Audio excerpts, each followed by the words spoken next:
Welcome everyone to the June 3rd, 2025 SIG Node meeting. Today we're going to start off with planning for the 134 cycle screen. So here's our board. My hope for today is we go through the beta caps and maybe the alphas that are already targeted, and then we finish up with the drafts next week. As a note, PRR freeze is in 10 days, so we try to get through as much as we can. So this L3 cache, I know it looks like we are planning on this. Francesco, do you want to be an approver here? I would like, but I don't have approval rights for announcements. I think you could be the approver of the feature, and then we could have an enhancement improver be a proxy for you to get the. Okay, that works. That works. Yeah, I can do that. Great. Thank you. So for CRI stats, we're still waiting on the containerd implementation. I think Akil is working on this actively, so it might be hoped soon. I don't know if anyone from the containerd side knows what the state of that is. So work in progress. He is working it. Okay. I had some comments Cool. on it on the first review, and he's going back and doing some stuff. Okay, so we can, I'm not sure we'll make any progress here in the cube side, because we probably want to wait for containerd support to roll out before we move to beta. So we'll see if we might not actually make any progress here.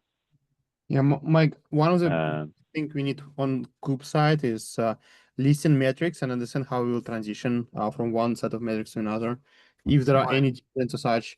So any effort to, you can coordinate to help with all this documentation will be very useful for graduation in this skip. Will do. Yeah, and as a note, we have a node ED test that's testing the presence of a lot of metrics that cAdvisor formally reported. So the idea is that it'll be 1-to-1 to start off, at least by default for both of the runtimes. But yeah, there will need to be some amount of a lot of testing to make sure that that's the case. So hopefully once we get a containerd implementation, then we can really test in earnest. And if that happens over the next release, then maybe we can get pushed to beta in a 135 or something. Sounds good. Windows, CPU, and memory. Mark, I think I saw you. Do you know if SIG Windows? Yeah, I don't think we're planning on progressing this to beta next. We haven't gotten enough kind of feedback around the different policies. Great. Thank you. I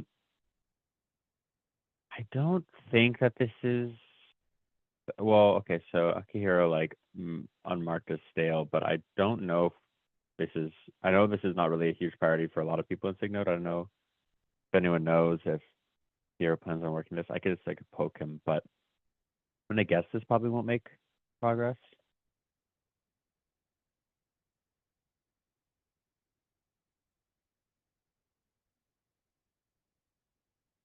Okay. We'll leave that in triage for now. Ensure secret pulled images. I believe the intention is to push this to beta. I haven't seen anything about that yet, but yeah, targeting beta. So this is being driven by SIGAuth, but we have a lot of code around it. Does anyone want to be an approver here? Be a reviewer. Yeah, sure. Cool. That was Mike, right? Yeah.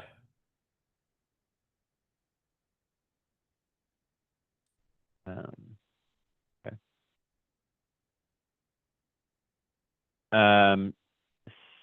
New static policy. I Not can sure. ping the author Yeah, Yeah, I pinged the author in 133 cycle and didn't get any feedback. So I'm wondering yeah, if this has been yeah, abandoned. yeah. We I'm gonna should put this sort into it. not for release, Yeah, we can unless someone wants to pick it up. probe this. Yeah.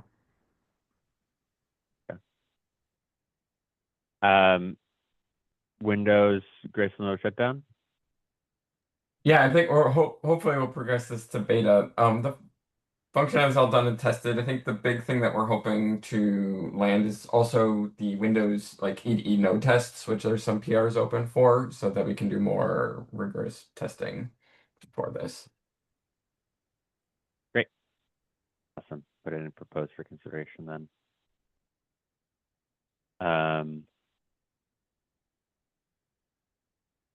Okay. DRA admin access. I don't Yeah. think Rita's here. John, do we Oh, want to progress this to beta? As far as I know, Rita's Yep. planning on Yeah, moving to beta, cool. yeah. The mark is looks like the checked. kept update has already moved to beta. So it might actually be good here for this deadline, unless doesn't even know there's anything else that we have to do. I don't think so. I think it's, yep, it's just housekeeping. No changes. I think we're in. Okay. Pod level resources. You know, Oh, yeah, we would like to try for beta in 134. The reason being we haven't been able to get enough user feedback with this kept in alpha. okay, cool. So beta is the correct direction, and it is. We do intend on trying to push forward for it. Yeah. Cool. Awesome. Splitting standard out and standard air. I don't know. I'll ask the author if. And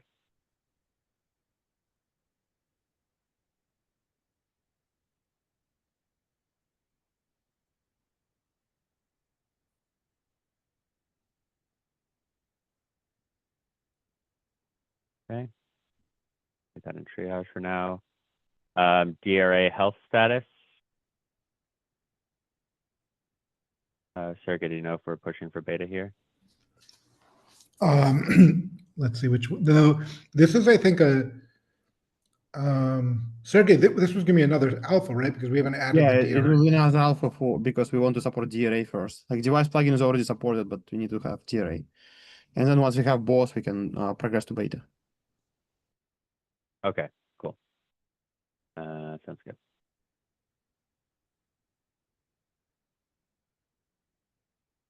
In place update.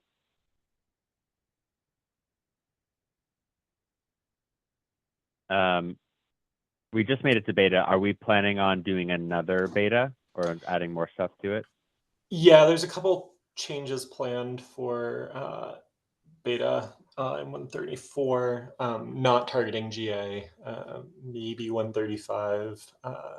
Kind of depends on what kind of user feedback we get. But just very briefly, the changes planned for 134 are moving to prioritized resizes, which is kind of a big implementation change, but not a very big user-facing change.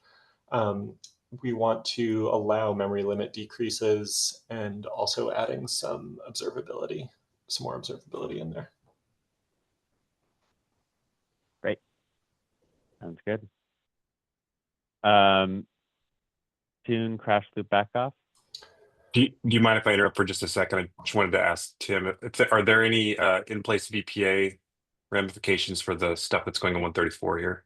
I don't see anybody else from auto scaling, so I can pass that along. If so. I don't think so, except for, well, I guess the memory limit decrease is pretty relevant to VPA, since that's kind of another knob that VPA can use. Okay, cool. I'll pass that along to Ray and folks. Thanks. All right, circling back. See Laura here. A quick scan. Does anyone know plans on making progress in 134?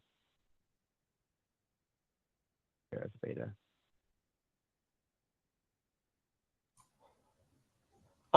There's someone from my team who was going to take a look at this, but I'm not sure if they're going to get to it in 134 or not.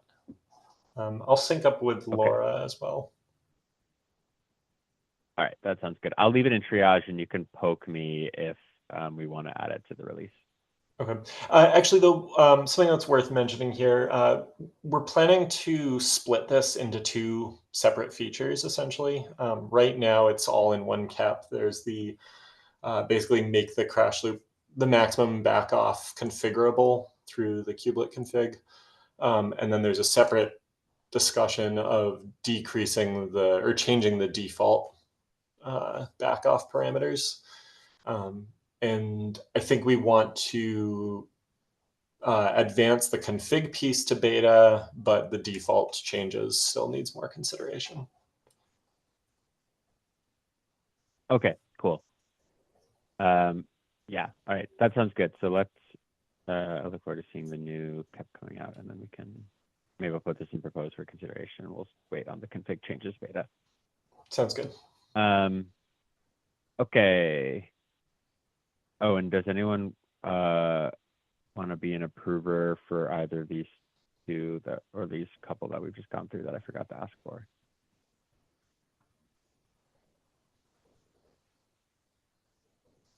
And also sign up separately.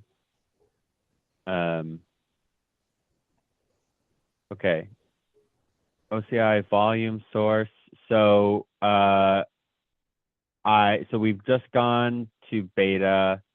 I'm trying to remember, there's a couple of small things that we're thinking about looking at. I think there's going to be a new KEP. We're thinking about adding information in the pod status. I think it was like literally just opened by Itamar today. Information in the pod status about which image was actually pulled for a volume. So I think that that'll be an additional KEP. I'm trying to remember if there's any other actual KEP changes needed here. We might leave this one actually in beta, just like not change the state at all. Have an additional KEP for the config, the pod status changes, and then push to beta or to stable for this one in 135. And what about writable layer on this?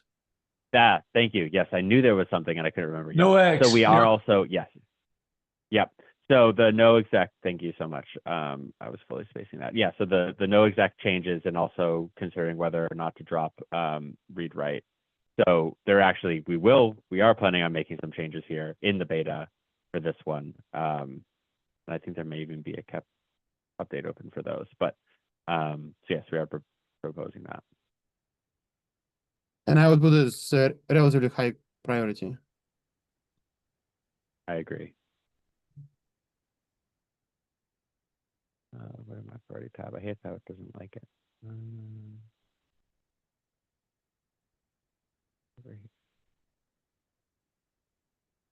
Great. Yeah, on the no exec, I have to throw out an apology there. I missed something, and we're actually doing it this way already in Containerd.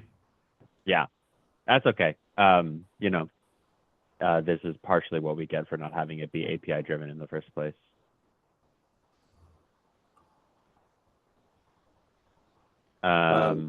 Peter, one thing I wanted to bring up that, I mean, I know there was a kind of a KEP, well, there was a separate KEP going around talking about more stringent process from promoting alpha, or really to run the GA of KEPs. And I think I misunderstood it, but I think there was a push to try and fold as much of the functional elements of the KEP from the alpha to beta phase as possible.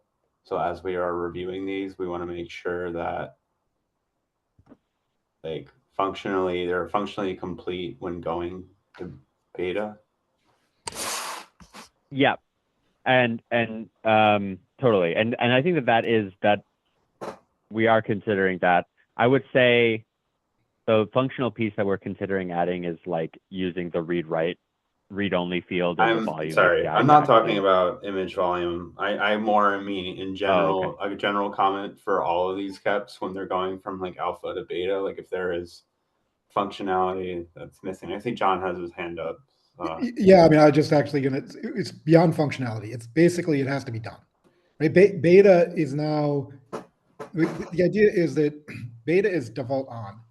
And it means if it's default on, it should be, as far as we know, fully ready to GA. We just haven't GA'd it yet. So this has kind of always been our unwritten policy, but it's a written policy now, and we'll be enforcing that. Right, that means all your metrics, right? No crazy open bugs. All your functionality is done. All your testing's done. Scale to all the different aspects of testing. There's like no dangling items left when you go to beta. So the implementation bar effectively is the same for beta as it is for GA. It's just that in GA,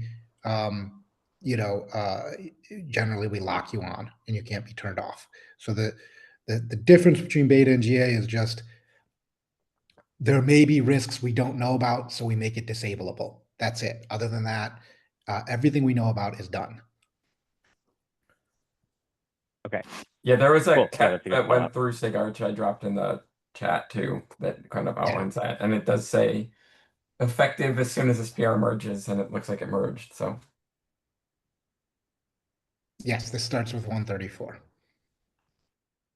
So if some of you are planning to go to beta and didn't have that in mind, you may want to look at your resourcing, make sure that you've got capacity to get it to the level it needs to be, because you can't like leave, oh, I didn't do all the integration tests I want to do, or whatever it is. Like, you got to do it all. Totally. Great. Yep. Thanks for the call up. Okay. Moving on.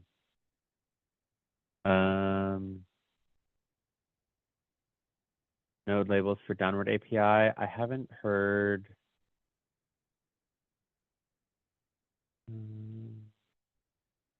Seems like there's some conversation about it, but I haven't seen concretely whether we're in progress on this.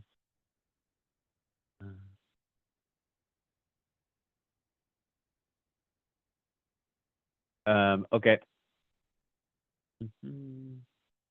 Partitionable devices. We're planning on another alpha for that one. Another alpha. Okay.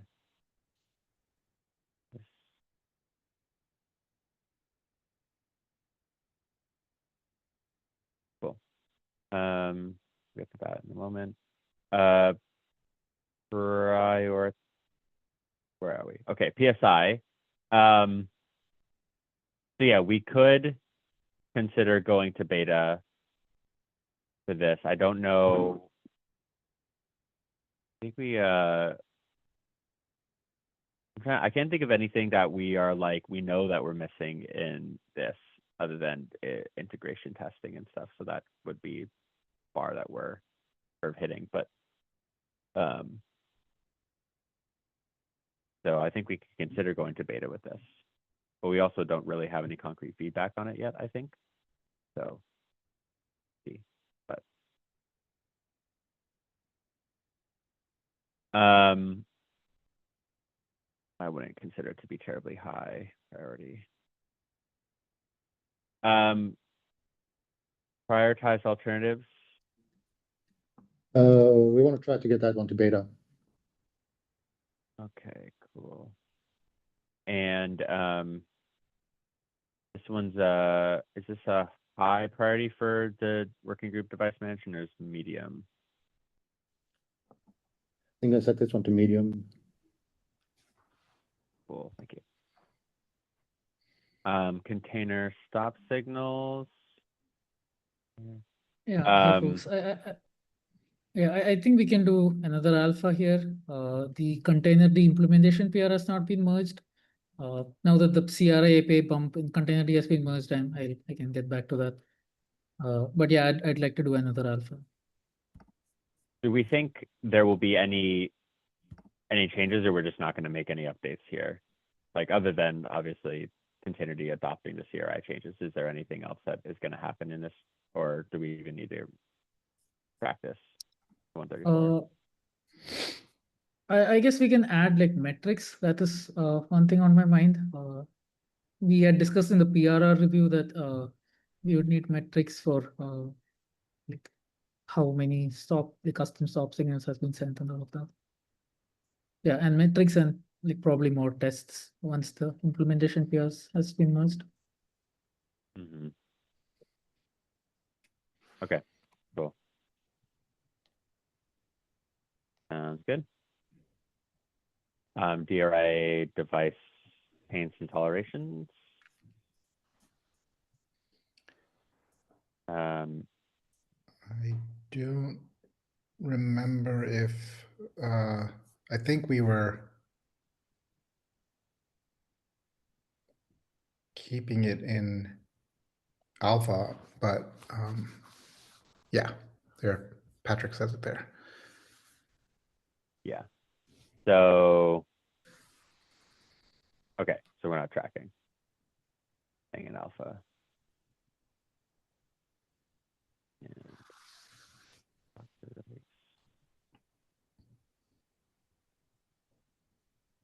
great. All right, that's that for the betas. We have a couple more minutes. Maybe we'll try to get through a couple of the alphas. Admin controlled device attributes. This looks like it's merged in 133, but we missed 133 code. No, so this one's deferred indefinitely. Okay. So let's not for release then. Yeah. So the ones we definitely want to do are those two 18 and rows 18 and 19 there. Those are high priority for us. Okay. Totally. We've got that marked. Do we want to assign approvers here? That would be wonderful. Yeah, I think Renal already volunteered for the extended resource one, but I don't know about consumable capacity. Okay. Anyone who's here want to volunteer for that?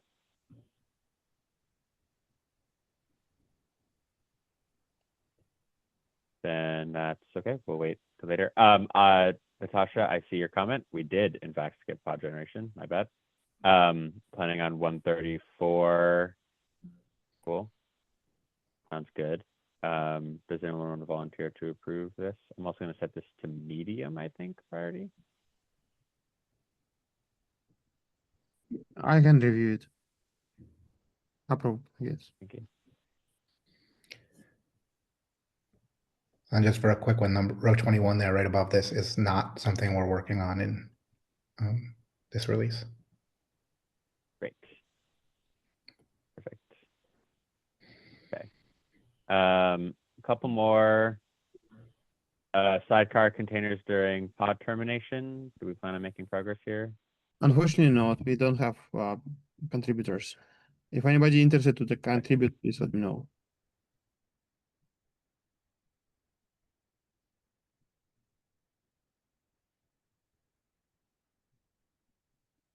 Okay. All right, and yeah, so this device status. So we are planning on another alpha using DRA.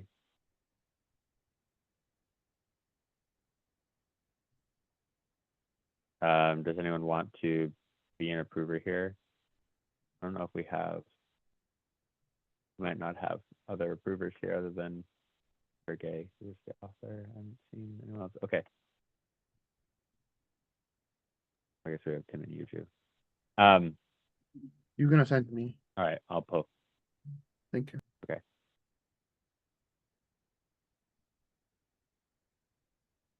Okay. Partitionable devices. We already talked about this. We are planning an alpha, another alpha. How do we feel priority-wise here? Medium, but I don't think we need anything really for this release.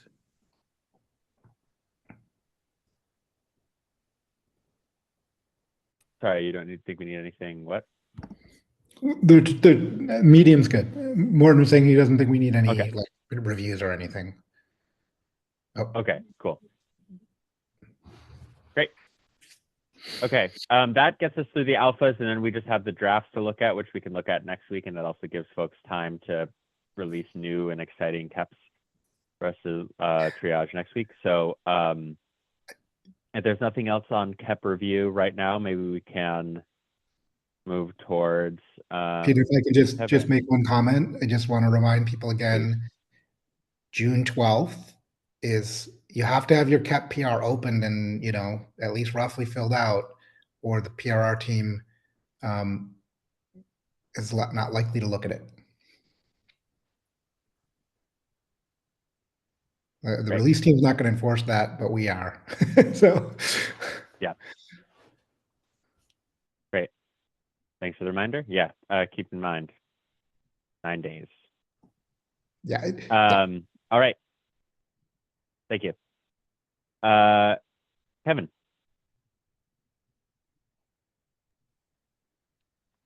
Hi. Could you please give me a share rights? Done. Thank you.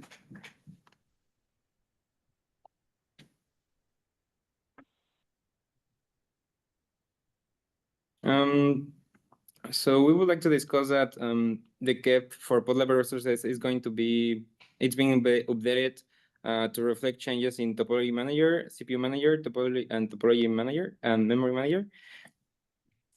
Because we are targeting beta for 1.34. And we would like to discuss mainly the manager's behaviors.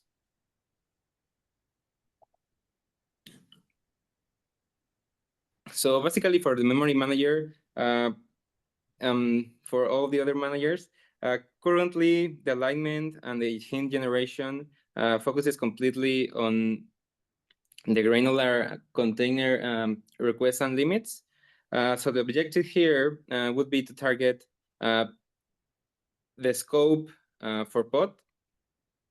And in those cases, the alignment and the location and the hint generation would be done using pod level resources.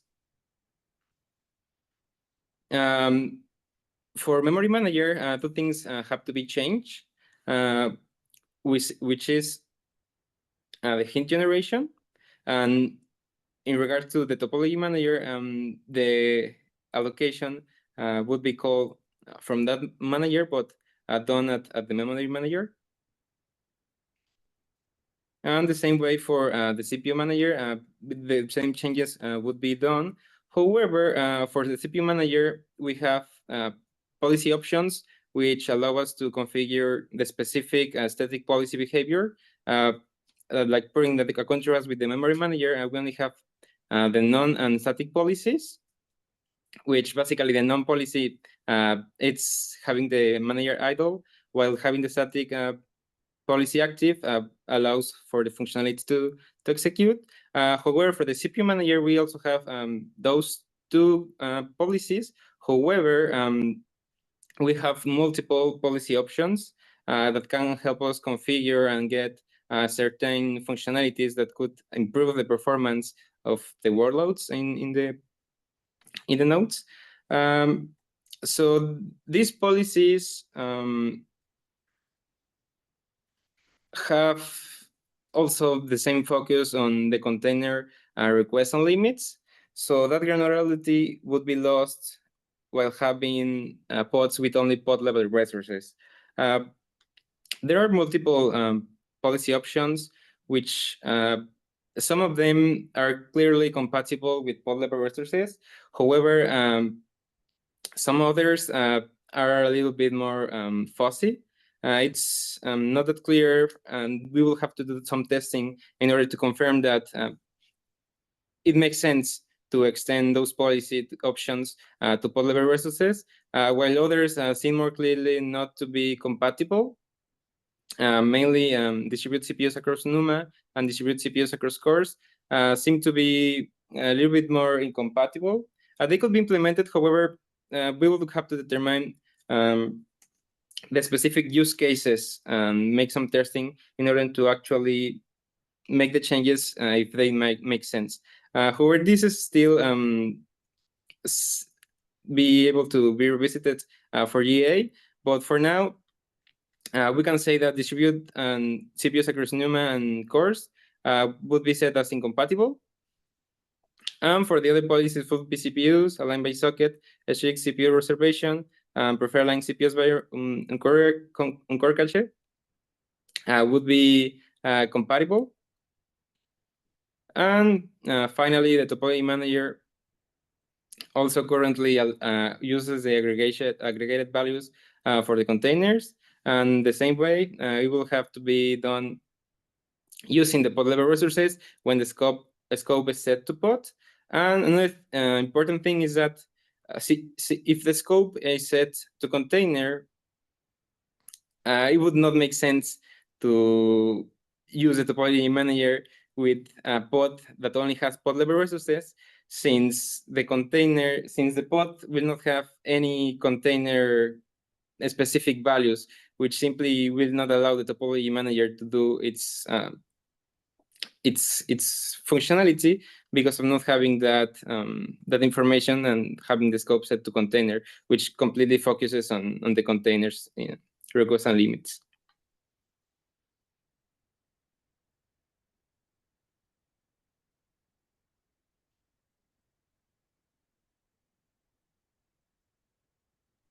Yeah, basically that would be the main point set to discussion. Do you have any questions or anything that you want to mention that we should consider that we are maybe missing? Francesco? Hey, hello. Thank you for bringing this up. So, question. I didn't at the time. I hoped for to review the proposal, but a question about the incompatibilities you just mentioned. So, the pod level resources are a pod construct versus the resource manager, topology manager, and CPU manager. In this case, they are node settings. So, how would you envision the behavior of the kubelet to be like if it is configured, for example, with let's call it incompatible topology manager scope versus unsupported or incompatible CPU manager policy? Because right, on top of my head, I would see the behavior. I would think first is to reject admission because it's incompatible. The kubelet cannot meaningfully honor the pod requirements with its current configuration. So I would expect it, again, first thought, to reject it. And if we are going this direction, this recalls the node capabilities conversation, which we had first, meaning the second step could be the scheduler should filter out those nodes in the first place, because we can know beforehand those nodes are incompatible. And I mean, there is no way up until we make it work that could possibly go admitted. So those are the two questions I have. I can take that. Yeah, I think, Francesco, that makes sense. If topology manager is enabled with policy best effort, I think the only thing that would happen is the incompatible policy options or scope would not do any alignment in that case. But if the policy is restricted, in that case, we would want to fail at the admission and then prop up the correct error message also to the user so that they can see that in their logs, like you suggested in our conversation last time. So it does make sense that we prop up the error message and also not do the admission if policy is restricted for topology manager. But if topology manager is not set, even in that case for CPU manager, yeah, I don't see any incompatibilities with the memory manager. So yeah, with CPU manager as well, the policy options that might not be compatible, we would still want to fail at the admission and same prop up the error message. Yes, thank you. Mine is more on a question that, okay, this is what I think, but I'm open to conversation here if there is something that I'm not seeing. But yeah, okay, that would make sense to me. Thanks. I think I had a similar conversation with Tim Allclair as well. If Tim, you would like to chime in, but yeah, I think it makes sense it makes sense to me as well that Okay. we throw the error message to the user and not do any alignment, at least when the policy is restricted. Okay, thanks. And you also had another question about node capabilities, right? Yes, because the follow-up question will be, assuming the best course of action is to reject admission when we have these compatibilities, the next step would be maybe a different cap, maybe whatever, to prevent those pods to be sent towards an incompatible pod in the first place. And this reminds me the node capabilities conversation we had 3 or 4 meetings ago, or somehow. So this configuration, in a nutshell, this configuration could be bubbled up. So when the scheduler says, hey, this pod does pod level resources, and this node does this configuration, these capabilities, there is no way it could accommodate this pod. So I'm filtering it out in the first place. Right. So, but again, this seems to be a follow-up topic, and I'm not even saying this should be part of this cap, but I totally see this a meaningful and useful follow-up to improve the user experience. Yes, I think that's a good point. I would still go ahead and add maybe a follow-up or a note in the cap itself so that it's revisited when the node capabilities discussion comes up again. And I can work with the owner as well for that. I will be fine with that. Sounds good. And for everyone else, I think I also want to highlight that initially we were planning to scope all these manager changes for beta, but now we think that it would be ideal to do it for GA because we don't have a lot of good user feedback as yet, and we don't even know what the use cases would be. And like you see in the CPU manager case, there are these 6 different policy options, and this is just based on our discussions and assumptions that a few policy options might be incompatible, but we still don't know very concretely whether we are thinking correctly or not. So we rather want to do a beta first and then maybe do another beta with these managers, or support these in the GA itself once we have enough user feedback. Yeah, that's all from my end. If anyone has any questions. I think the piece that we're missing in making this a stricter requirement, kind of in both cases of the node capabilities and for the managers themselves, is some way of expressing this as a requirement on the pod, because today it's entirely implicit and essentially optional. I think, Francesco, this is sort of what you're saying of it's not exactly a pod level construct yet. It's a node level thing. And so I don't know, maybe like, I know I see John has a hand, like this is sort of gets into the make this part of DRA. And we have lots of ways in DRA to express requirements. But well, yeah, go ahead.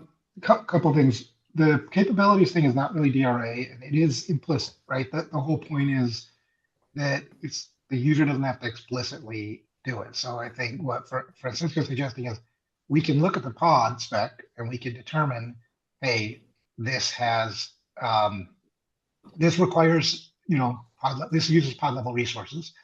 And then what we would need is a way for the node to publish whether it's able to implement pod level resources. Wasn't clear to me whether the specific manager configurations make pod level resources entirely impractical, or whether there's more subtlety to it than that. The more subtlety might be hard to capture. We can look at a pod and see that it is asking for pod level resources, but we don't have a way of knowing if the pod requires CPU alignment. Okay. That's right. the piece that is sort of yes. best effort Got it. essentially And that's today. okay, got it. Yeah, and that is the piece that I'm hoping that in time we will figure out how to let the user specify, and DRA is the mechanism we're looking at right now to do it, but let the user specify, hey, this pod needs this, rather than do it through a label selector, which is effectively what, or node selector, which is effectively what we have to do today. And that way we can schedule pods that have different requirements on the same node, but only if we implement it through a different mechanism than the node-wide flags.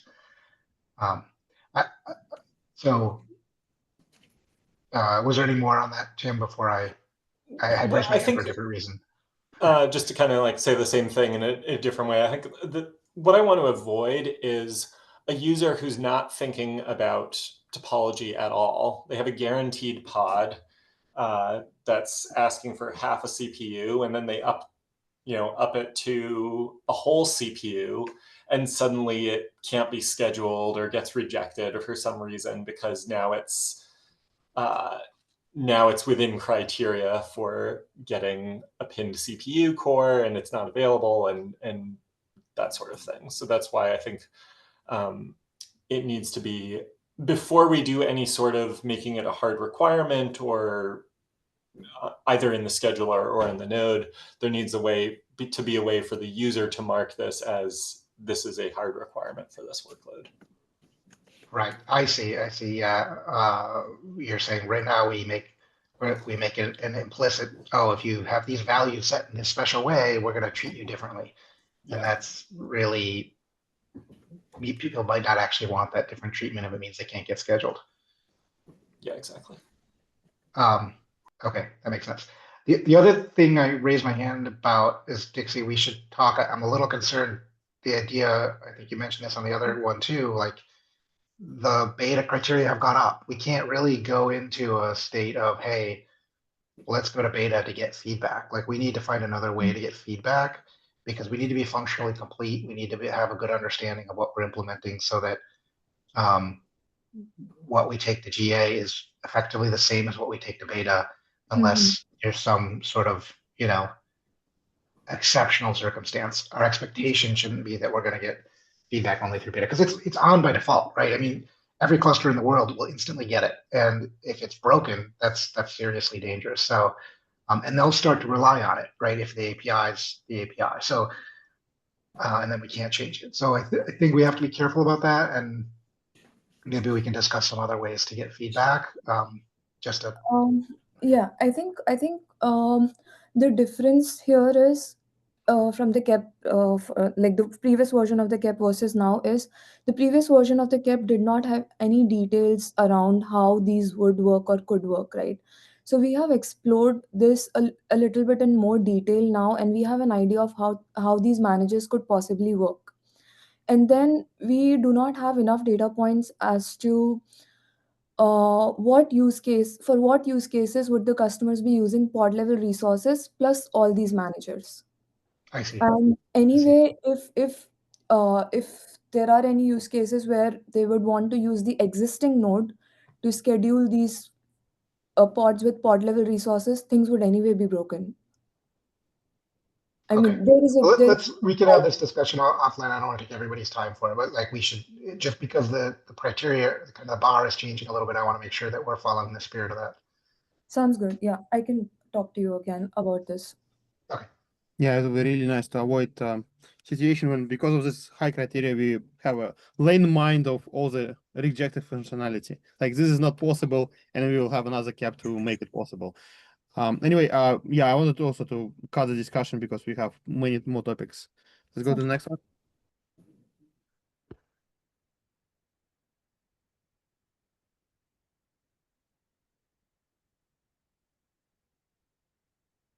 Alima?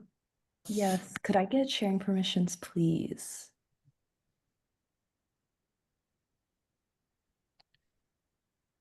Okay. Great, thanks so much.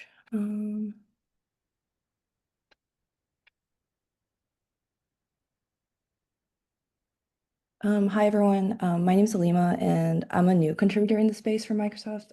I work with Jack Francis, and I wanted to bring to everyone's attention this SLI, specifically, it's called kubelet pod start SLI duration seconds, super long name, but it's a standard metric, so it's installed on every Kubernetes cluster and essentially measures the startup latency of pods with some constraints. So you can see here, the main constraints, it's schedulable pods, stateless pods, and it should exclude time to pull images and exclude time to run init containers. However, the current implementation, and an issue was raised by Jim, it does not distinguish between schedulable and pending pods. The metric doesn't distinguish between stateless and stateful pods, so like it includes all pods. It does correctly exclude time to pull images, but doesn't exclude time to run init containers. So like there's like a mismatch between the documentation and how it's currently implemented, this metric. So from my perspective, it's either updating this documentation to match the implementation just because of legacy behavior, or we change the implementation to match this documentation, or maybe even a new SLI should be created just to not affect users. So with that, I'm opening the floor to the community for any feedback on how this metric is actually used and whether the current implementation is useful or misleading for SLO purposes. Yeah, let me know. Yeah, some of them definitely sounds like a bug. My first knee-jerk reaction that we need to fix everything, but you are right. A little bit of troubleshooting and asking around would be nice. I don't know if it deserves a cap or it should be just a discussion issue. Do you have an issue for that to track it? Yes, we do. It's linked in the doc. Yeah. Okay. I don't know, like I think action item would be to discuss every single problem with that metric individually and then decide on it. Oh, like every constraint. Yeah, every constraint. Okay. And maybe like I don't know if anybody in this call want to just CC themselves. Okay. Thank you for bringing it up. Yes. You mean go over the constraints right now, or you're talking about like off I think off the in meeting? the issue, we only have 8 minutes left, and even Yeah. if we start today, we will not finish. Okay. I think what may be helpful is like understand which one is controversial. Like some of them sounds to be like very uncontroversial. Right. So it should be like easy to fix. But like painting pods, for instance, like I think we may have some other alternative way to understand how long pod spend in scheduling. But other things may be a little bit controversial. Maybe you can bring back those most like questionable ones. Okay, sure. That sounds good. I'll go over all of them in the issue. Could I ask which one could be more controversial?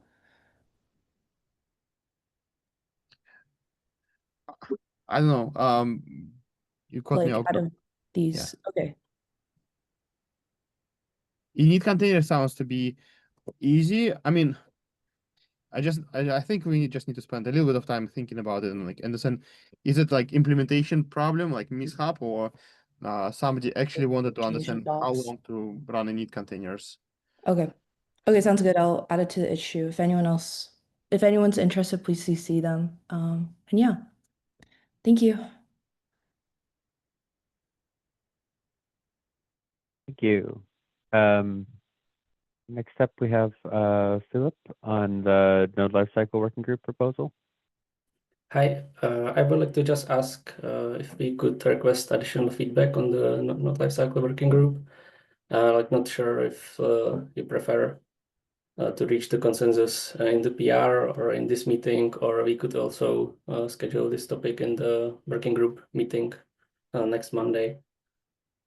So to reiterate, we've had some conversations about the scope of the working group, and after some discussions, we have added a prioritization section to the proposal to make things clear.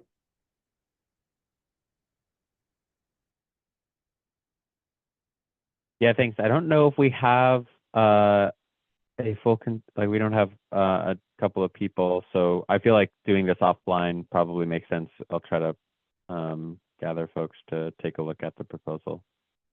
Try to get that reviewed and merged. Okay, thank you. Thank you. Chris. Yes. You're up next Hi. with NRI capability.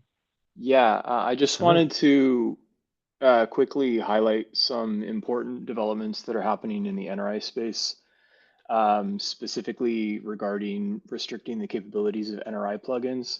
So there's a doc that's linked there on the weekly meeting notes. I don't know if you have a moment to present it. That would be cool. If not, no worries, folks can click on it.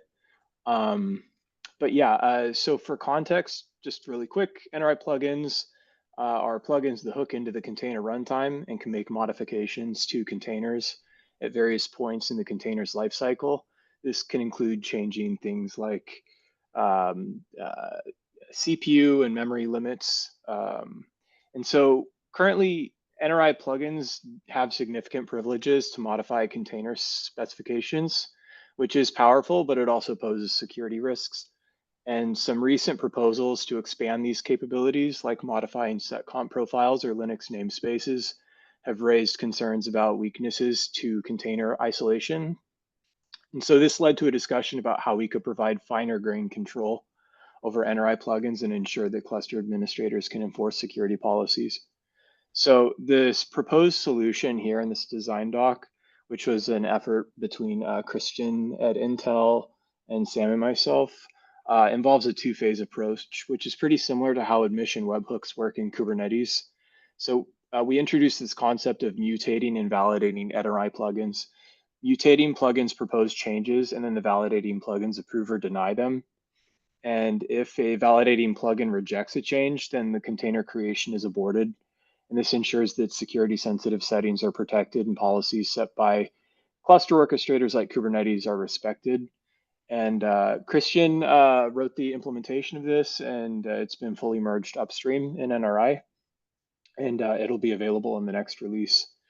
Some key features, just real quick, I want to highlight here includes a validation interface in the stub library, which is used for writing NRI plugins, and a default validating policy in the adaptation library.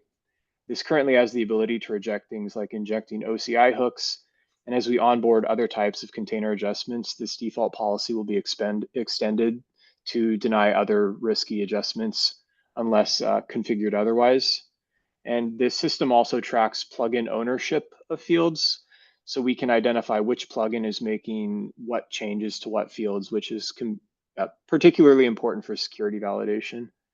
So I guess the TLDR, in summary, these changes aim to provide better security and control over NRI plugins by introducing this validation mechanism.